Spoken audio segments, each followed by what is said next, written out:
Kyrie, at 38 years old, with a modest but steady income of $72,000 a year from his small business, came home to find his life packed into 6 heavy-duty trash bags on the front lawn.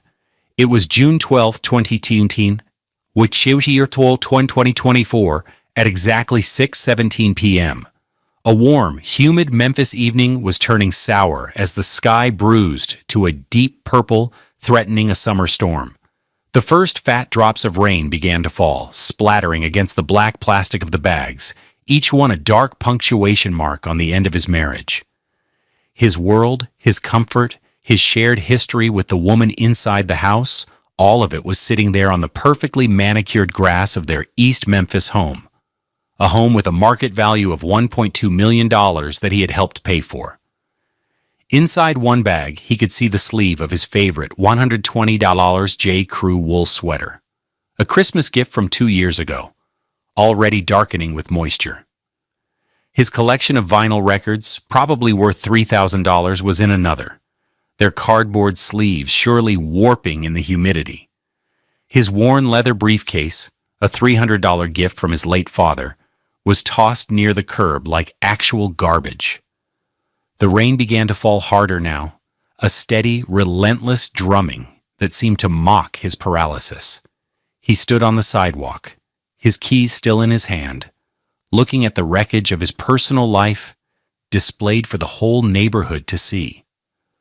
The door to the house opened, and his wife, Latrice, stepped out onto the porch. She was a vision of cold control, her deep brown skin luminous even in the dying light.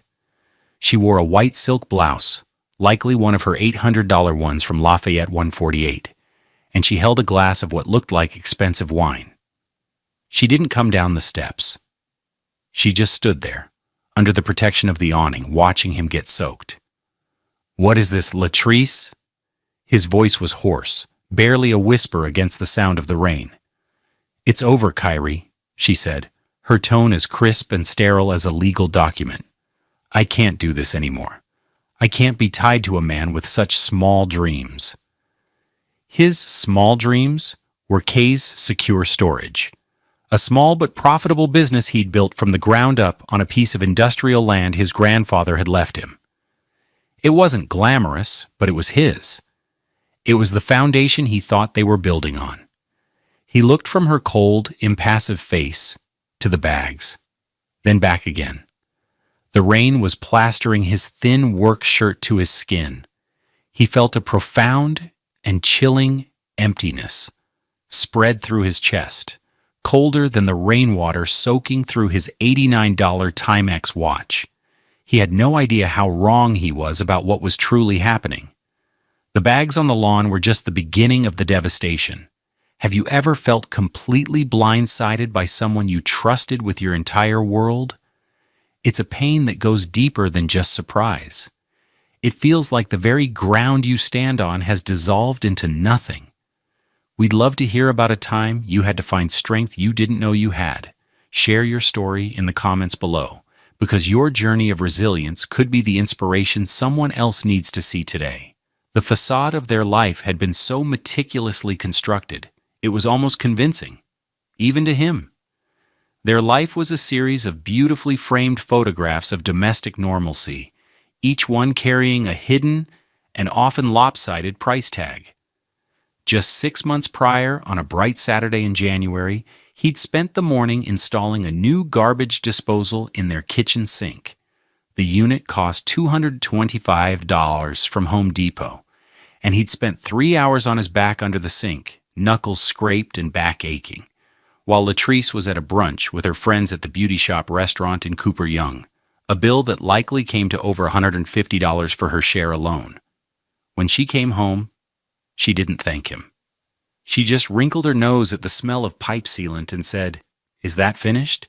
I want to order from Erling Jensen tonight."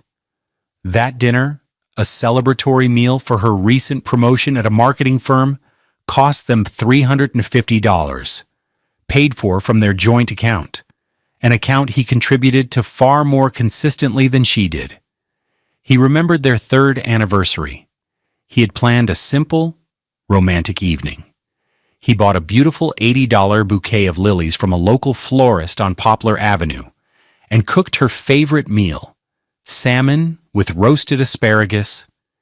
He even bought a $60 bottle of Veuve Clicquot, a splurge for him. He set the table on their back patio, overlooking the garden he spent every other weekend maintaining. When Latrice saw it, her smile was thin, tight. "This is cute, Kyrie," she'd said, the word cute landing like a small, sharp stone.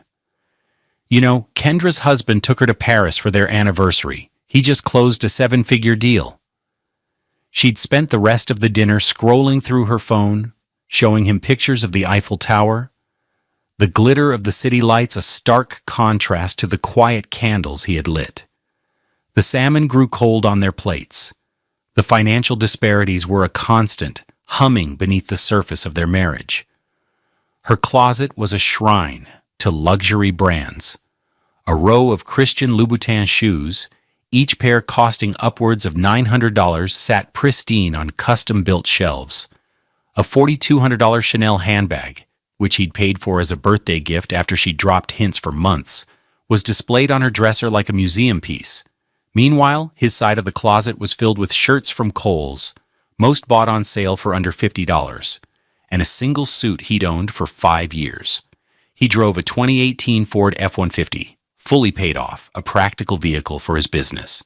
She drove a brand new white BMW 3 Series, a $43,000 car with a monthly lease payment of $580 that came directly from their shared finances. She called his business "your little hobby" or "that dusty lot." She never once visited the facility on the outskirts of Memphis, the one he was so proud of. He'd tried to explain his vision to her, his plans for expansion, for creating a logistics hub. He'd shown her spreadsheets, projections, the slow but steady growth of his client base. She would just pat his hand condescendingly. "That's nice, honey," she'd say, her eyes already glazing over. "Just make sure you're home in time to let the cleaning service in." The cleaning service cost $200 every 2 weeks. He was the one who remembered to leave the check. He had no idea that every dollar he deposited, every act of service he performed, was simply funding the construction of a life that was never meant to include him. He was just the scaffolding, to be kicked away once the structure was complete. The cruelty of that evening on the lawn escalated with a speed that left him breathless. After her pronouncement about his small dreams, Kyrie finally moved, his feet feeling like lead weights. He walked up the stone pathway, the rain sluicing off his face, and reached for the doorknob. It was locked. He looked at her, his expression a mixture of confusion and dawning horror. "You can't come in, Kyrie," she said, her voice devoid of any emotion. "My lawyer advised me against it." "Your lawyer? What are you talking about? This is my house, too." She gave a small, almost imperceptible shake of her head. "Not anymore. I'm sorry you have to find out this way, but the paperwork was finalized last week. The house is solely in my name. A post-nuptial agreement you signed 2 years ago." He stared at her, his mind reeling. He remembered the stack of papers she'd put in front of him one night, calling them just some routine financial planning documents. She'd said her new job required it for tax purposes. He'd been tired after a 16-hour day of resurfacing the asphalt at his storage facility, a job that saved him $15,000 by doing it himself. He had trusted her. He had signed where she'd pointed, the fine print a blur to his exhausted eyes. The casualness of her deception was what struck him the most. It was a betrayal that had been planned and executed over months, maybe even years. "The accounts," he started, a new wave of panic rising in his throat. "Our savings are also secured," she finished for him, taking a delicate sip of her wine. "For my protection, you understand?" He didn't understand. He felt a desperate need to verify it, to see the damage for himself. He pulled out his phone, his fingers clumsy and slick with rain. He opened his banking app. The joint savings account, which just that morning had held a balance of $93.42, The sum of his life's work, his inheritance, his careful planning, now read 0.0 It had been emptied that afternoon, transferred to an account he didn't recognize. He felt the air leave his lungs in a painful rush. She hadn't just left him. She had hollowed him out, taking every last dollar he had. He looked up at her, a silent plea in his eyes. He was hoping to see a flicker of remorse, of regret, of the woman he had married. He saw nothing but a cool assessment. "My mother is coming over," she said, as if discussing the weather. "It's best if you and your things are gone before she arrives. It would be awkward." The final blow came when he asked for his truck keys. "I need to get my things," he said, his voice cracking. "I need my truck." Latrice swirled the wine in her glass. "About that," she said. "The F-150 was also part of the asset allocation. The title was in both our names, and I've already had it transferred. It's mine now. You can call an Uber." She turned then, without another word, and walked back into the warm, dry light of the house, closing the heavy oak door behind her with a soft, final click. The sound echoed in the sudden silence, broken only by the relentless rain. He was left alone in the dark, standing over the soaked and ruined remnants of his life with an empty bank account, no vehicle, and no home. He sank to his knees on the wet grass, the humiliation of physical weight pressing down on him. At 6:47 p.m., Kyrie Washington, a man who had believed he was building a future with his wife, discovered he had nothing left but the clothes on his back and a small, dusty storage facility she had deemed a worthless hobby. That night, he didn't call an Uber. He walked the 4 miles in the pouring rain to Kay's secure storage. He used his master key to open Unit 218, a 10 by 20-foot metal box, and collapsed onto the cold concrete floor. The smell of dust and dry metal was the only comfort he had. He lay there, shivering and broken, as the storm raged outside, a perfect mirror for the tempest that had just torn his life apart. The first few weeks were a blur of grim survival. Kyrie operated in a state of strategic numbness. There was no time for rage, no space for the crushing weight of grief. There was only the next logical step. His first call was to a lawyer, a man named David Chen he'd been referred to by one of his longtime storage clients. They met in a small, cramped office downtown, the air thick with the smell of old paper and stale coffee. The meeting cost Kyrie $500, paid from the emergency cash he kept in his office safe, a fund that now totaled a meager 2,143 euros. David, a sharp, empathetic man in his 50s, listened patiently as Kyrie recounted the events, his voice a low monotone. He reviewed the post-nuptial agreement Kyrie had managed to get a copy of. "It's ironclad, Kyrie," David said, his expression grim. "She had a top-tier firm draft this. Every asset acquired during the marriage, including the appreciation of premarital assets, was funneled into her name. The house, the savings, the truck. She planned this meticulously." He explained that fighting it would be an uphill battle, requiring a retainer of at least $30,000 and months, if not years, of litigation. "Frankly," David concluded, "it's money you don't have, and the odds of winning are slim to none. She outplayed you." The words should have been devastating, but instead they were clarifying. Kyrie felt a strange sense of release. He was not going to waste his time, or his last remaining dollars, fighting a war that was already lost. He was not going to give Latrice the satisfaction of watching him flail and struggle. He looked at David and nodded. "Okay," he said, the single word holding a universe of decision. "Then we don't fight. We let it go." David looked surprised. "Just like that?" "Just like that," Kyrie confirmed. "She can have the past. I'm going to build the future." That decision became his North Star. He moved into the small, windowless office attached to his storage facility. It was 10 feet by 12 feet, with a desk, a chair, and a small bathroom. He bought a $150 air mattress from Walmart and a $40 microwave. His diet consisted of instant ramen, bought in bulk for $12 a case, and coffee from a cheap Mr. Coffee machine. He showered at a nearby 24-hour gym where he got a membership for $19.99 a month. He sold his father's briefcase and his ruined record collection to a pawn shop for a combined $450. Every penny was funneled back into his one remaining asset, the business Latrice had despised. He started by observing. For days he sat in his office watching the endless stream of semi-trucks on the I-240 loop that ran behind his property. He saw the drivers, tired and transient, pulling into truck stops for their mandatory rest periods. He saw a problem. Where did they store their personal effects? What about small business owners who used their trucks for hauling but needed a secure place to hold inventory between runs? An idea began to form.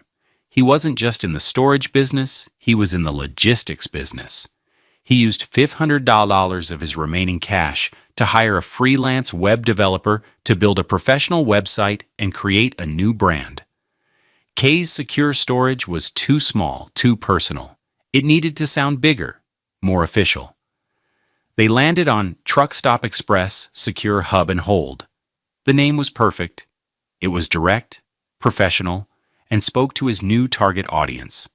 He designed a new service, a monthly subscription model for truckers that gave them 24/7 access to a secure, climate-controlled storage locker, a clean shower, and a mailing address all in one package, starting at $99 a month. It was a simple, elegant solution to a problem no one else was addressing. He spent another $300 on targeted Facebook ads aimed at trucking forums and logistics groups. He was playing the long game, a game Latrice had never had the patience for. He was planting seeds in scorched earth, armed with nothing but a good idea and the grim determination of a man with nothing left to lose. The next 18 months were a testament to the power of relentless, focused work. Kyrie lived and breathed Truck Stop Express. His world shrank to the chain-link fence perimeter of his 3-acre lot and the glowing screen of his 5-year-old Dell laptop. The first month, he signed up only 3 drivers. It was a meager $297 in new revenue, but to Kyrie, it felt like $1 million. It was proof of concept. He treated those first 3 clients like royalty. He met them personally, walked them through the facility, and gave them his personal cell number. Word of mouth began to spread in the tight-knit trucking community. By the 3rd month, he had 30 active subscribers. The $3,000 in recurring monthly revenue was enough to cover his operating costs and allow him to stop eating ramen every single night. He hired his first employee, a man named Marcus Holloway. Marcus was a 62-year-old black man with a radiant, kind face and 30 years of experience as a logistics manager for a major shipping company before being downsized. Kyrie couldn't afford a large salary, so he offered Marcus a modest wage of $18 an hour, plus a 5% stake in the company. "I can't pay you what you're worth right now, Marcus," Kyrie told him during the interview in his cramped office. "But I can offer you a piece of what we're going to build. I believe in this." Marcus, who had been dismissed by younger hiring managers at a dozen other companies, saw the fire in Kyrie's eyes. He saw the cot in the corner. He saw the dedication. He shook Kyrie's hand and said, "Son, let's get to work." Marcus was a force multiplier. He streamlined their check-in process, implemented an inventory management system for clients with larger storage needs, and used his old contacts to bring in 2 small commercial accounts, instantly doubling their monthly revenue. They worked side by side, often late into the night, fueled by cheap coffee and a shared vision. They celebrated victories with a $20 pizza from a local shop on Lamar Avenue. They painted the office themselves, a calm, professional gray, and bought 2 new ergonomic chairs for $300, a major investment at the time. 6 months in, they secured a small business administration loan for $50,000. It felt like an astronomical sum. They didn't spend it on fancy equipment or executive perks. They invested every dollar back into the infrastructure. They upgraded the security system with new high-definition cameras and a keycard access gate, a $15,000 expense. They paved the entire lot for another $20,000, eliminating the dust and mud that had plagued the facility. They spent $10,000 on a marketing push, creating professional brochures and attending a regional trucking convention in Nashville. At that convention, Kyrie stood for 10 hours a day in a small 10 by 10 booth, pitching his service to anyone who would listen. He wasn't a slick salesman. He was just a man who deeply understood his customers' problems because he had lived a version of them himself. He spoke about security, reliability, and respect. On the last day of the convention, a woman in a sharp suit approached his booth. Her name was Anjali Sharma, and she was a mid-level executive in FedEx's Logistics and Acquisitions division, headquartered right there in Memphis. She was intrigued by his business model. She took a brochure and gave him her card. "This is a very interesting niche, Mr. Washington," she said. "Very interesting." Kyrie had no idea that this quiet 5-minute conversation was a spark landing on a field of dry tinder. A year after his life was thrown onto the lawn, Truck Stop Express had grown to 150 subscribers and was generating over $20 to $0 in monthly revenue. They had expanded, leasing a second, smaller property near the airport. Kyrie had moved out of the office and into a small, clean, one-bedroom apartment in Midtown, which cost him $950 a month. It was modest, but it was his. He bought a used 2012 Toyota Camry with 187,000 miles on it for $6,000 in cash. He was building slowly, deliberately, brick by brick. He never checked Latrice's social media. He never asked mutual friends about her. He starved the past of his attention, and in doing so, he allowed his future to flourish. The quiet satisfaction of his new life was a balm on the old wounds. But he had no idea what was coming. The seeds he had planted were about to grow into a forest, and the sound of their growth would be heard far beyond the fences of his small storage lot. What do you think is more powerful for success? A brilliant idea or unstoppable hard work? Kyrie had both, but which one do you think truly turned his life around? Drop your thoughts in the comments, and let's discuss what it really takes to build something from nothing. The call from Anjali Sharma came on a Tuesday morning in August of 2025. Kyrie was on a ladder, changing a faulty light bulb in one of the storage corridors, when his phone buzzed. He almost ignored it, but he saw the FedEx corporate number on the screen. He climbed down, wiped his dusty hands on his jeans, and answered. "This is Kyrie Washington." "Mr. Washington, Anjali Sharma. We met at the Nashville convention last year," she said, her voice warm and professional. "I've been following your company's growth. It's impressive. My team and I would like to schedule a meeting to discuss a potential strategic partnership. Are you available to come to our headquarters next week?" Kyrie felt a jolt of adrenaline. He remained calm, his voice steady. "I am. Send me the details." He hung up the phone and looked at Marcus, who was watching him from the end of the hall. "That was FedEx," Kyrie said, a slow smile spreading across his face. The initial meeting led to another, and then another. Kyrie and Marcus found themselves in sleek, glass-walled conference rooms, presenting their growth metrics and operational model to teams of executives in expensive suits. Kyrie was never intimidated. He knew his business inside and out. He spoke with the quiet confidence of a man who had built every inch of what he was presenting. The FedEx team was impressed not just by the numbers, but by the philosophy behind Truck Stop Express, the focus on serving the underserved backbone of the American economy. The strategic partnership discussions quickly evolved into acquisition talks. The initial offer was a staggering $50 million.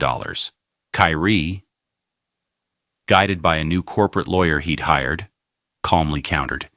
He knew his company's value was not just in its current revenue, but in its scalability. His model could be replicated at truck stops across the country, a turnkey solution for a massive built-in market. The negotiations went on for 2 months.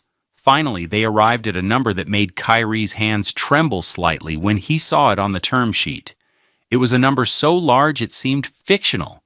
FedEx was acquiring Truck Stop Express for $1.4 billion, a valuation based on a massive national rollout.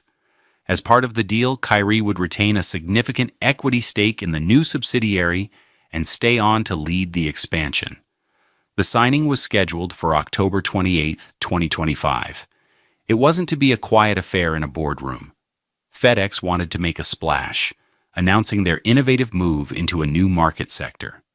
They arranged for the final signing to happen live on Bloomberg television, broadcast from a studio in New York City. FedEx flew Kyrie out first class, a ticket that cost over $2,000. They put him up in a suite at the Four Seasons, where a single night cost more than his first 6 months of rent. The morning of the signing, a stylist came to his room with a selection of suits.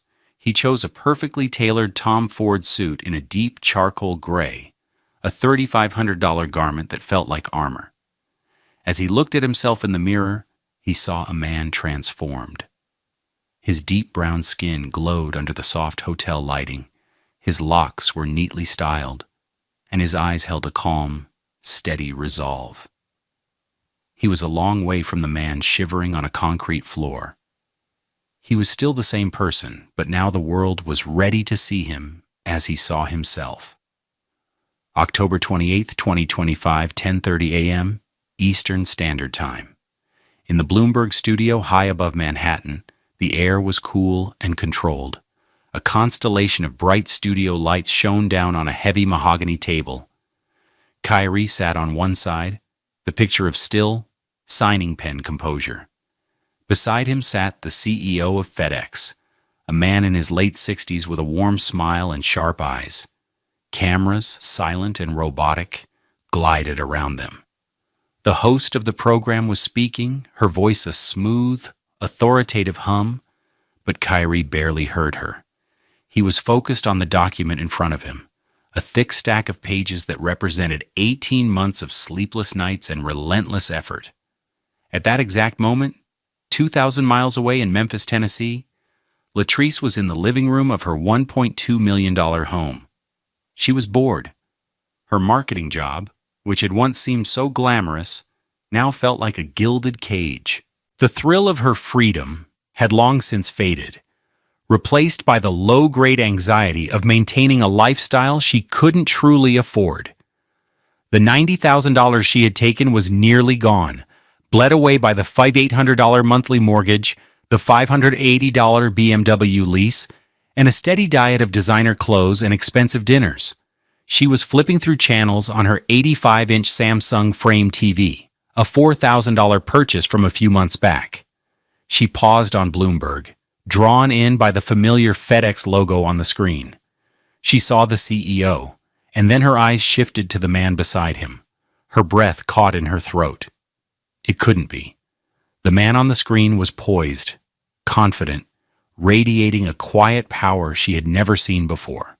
But it was him. It was Kyrie. His locks were longer, his face was a little leaner, but it was undeniably him. Her mind struggled to process the scene. What was he doing there? In a $3,500 suit? On national television?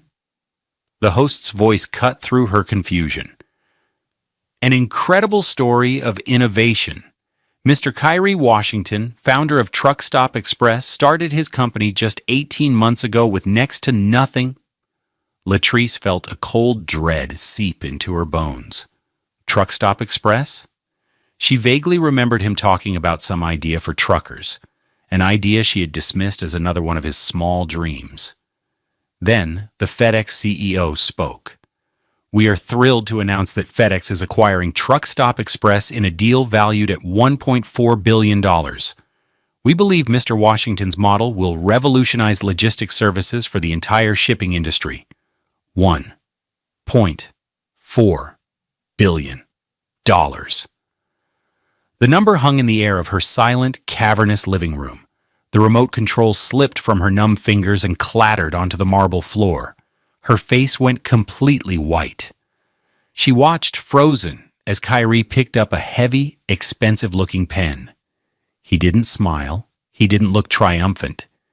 He simply looked at the camera with a calm, unreadable expression and signed his name on the final page.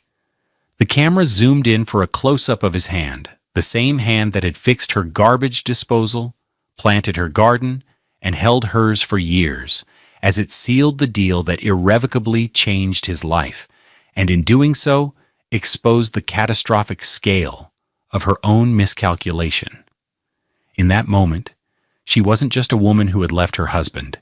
She was the woman who had thrown $1 billion out onto the lawn in the rain. Her world didn't just crack, it atomized.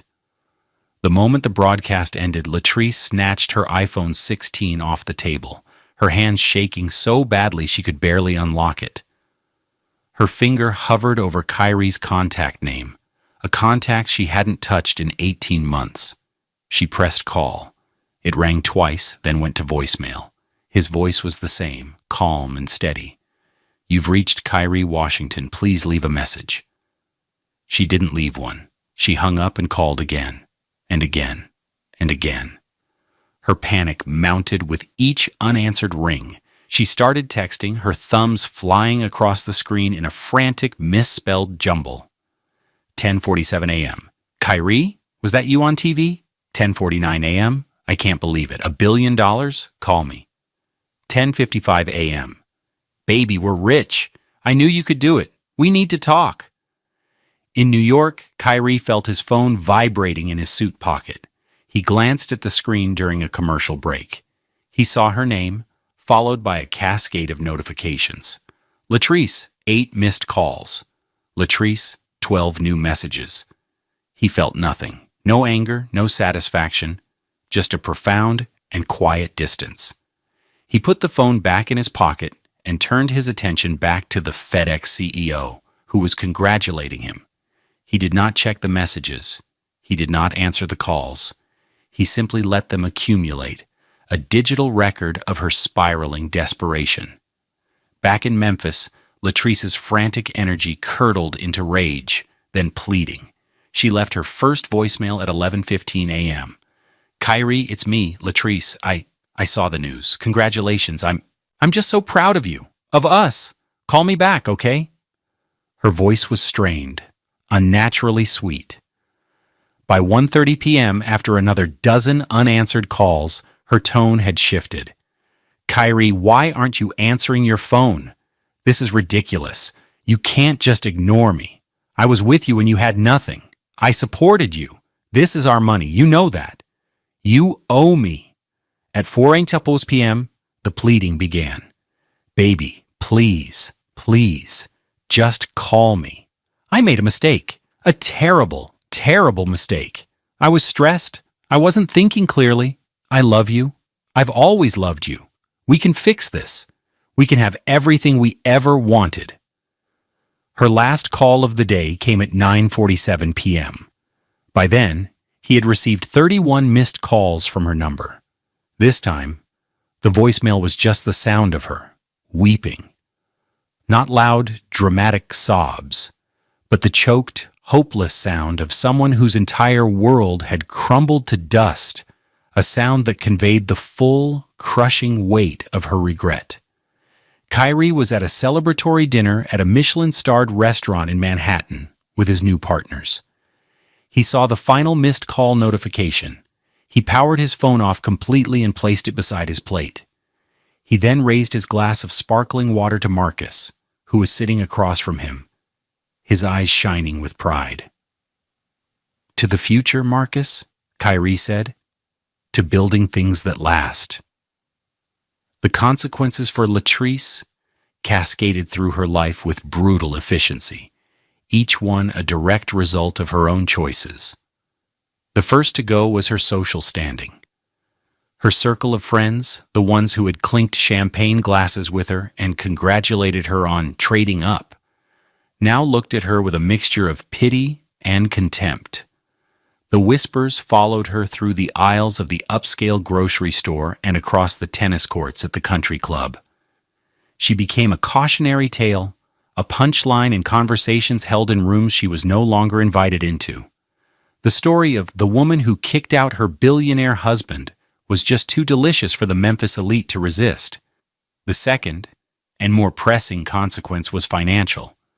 The life she had stolen was built on a foundation of his steady, reliable income supplementing her own. Without it, the cracks began to show immediately. The $90,000 evaporated. She fell behind on the massive mortgage for the East Memphis house. Then she missed a payment on the $43,000 BMW. Foreclosure notices and repossession warnings began arriving in the mail.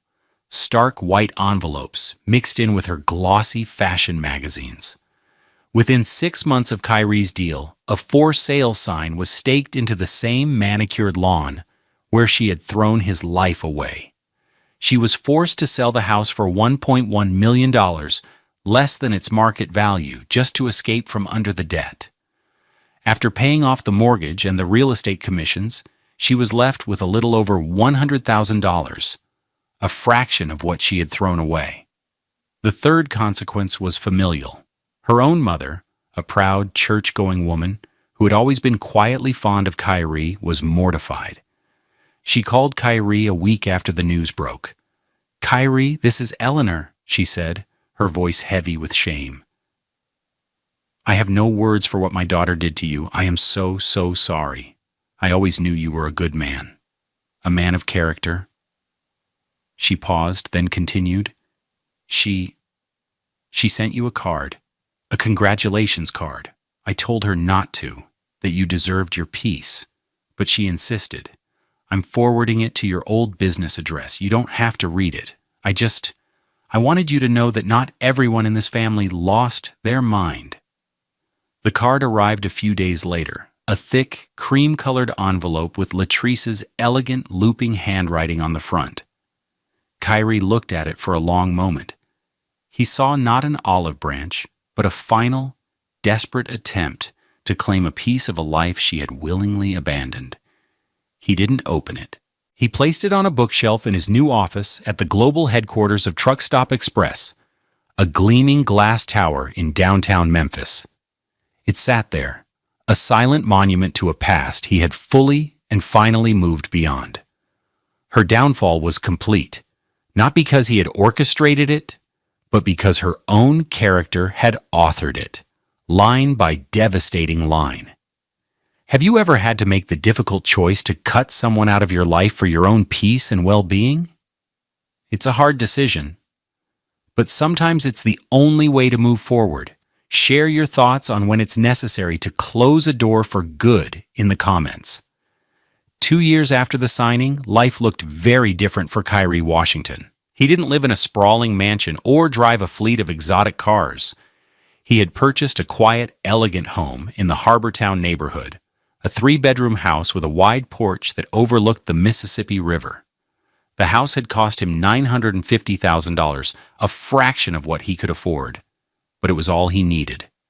It was a place of peace, filled with warm light, and the books he finally had time to read. His true wealth was being poured back into the city that had shaped him. He had established the Memphis Logistics Guild, a nonprofit trade school dedicated to training displaced workers for high-demand jobs in the logistics industry. He'd funded it with an initial endowment of $20 million. The school offered free tuition, certifications, and job placement services. Its campus was a state-of-the-art facility built in a redeveloped warehouse district, a beacon of hope in a neighborhood that needed it. He spent most of his days there, not in a corner office, but walking the halls, talking to students, and listening to their stories. He found a deeper satisfaction in seeing a single mother get her forklift certification and a living wage job than he ever had in seeing his company's stock price rise. He had reconnected with Marcus, who had retired comfortably with the millions he'd made from his 5% stake in the company. They met for lunch every Friday at a small, family-owned barbecue joint on Beale Street, their conversation easy and familiar. Kyrie was still at the helm of Truck Stop Express, guiding its national expansion, but he had built a strong team that allowed him to have a life outside of work. On a warm evening in October, he was on the river. He had bought a small 25-foot sailboat he'd named the Resilience. It was not a yacht. It was a simple, elegant vessel that required skill and attention to sail. As the sun set, painting the sky in fiery strokes of orange and purple, he guided the boat through the calm water. The gentle breeze was cool on his face, his luminous, deep brown skin catching the last rays of light. He thought, briefly, of the unopened card still sitting on his bookshelf. He felt no anger, no resentment, only a quiet sense of gratitude for the journey. He had forgiven Latrice long ago, not for her sake, but for his. Forgiveness was the act of untethering his own ship from the anchor of a painful past, allowing it to sail freely into the open water of the future. He realized then that true wealth was never about the size of a bank account or the value of a deal. It wasn't something that could be taken or given. True wealth was character.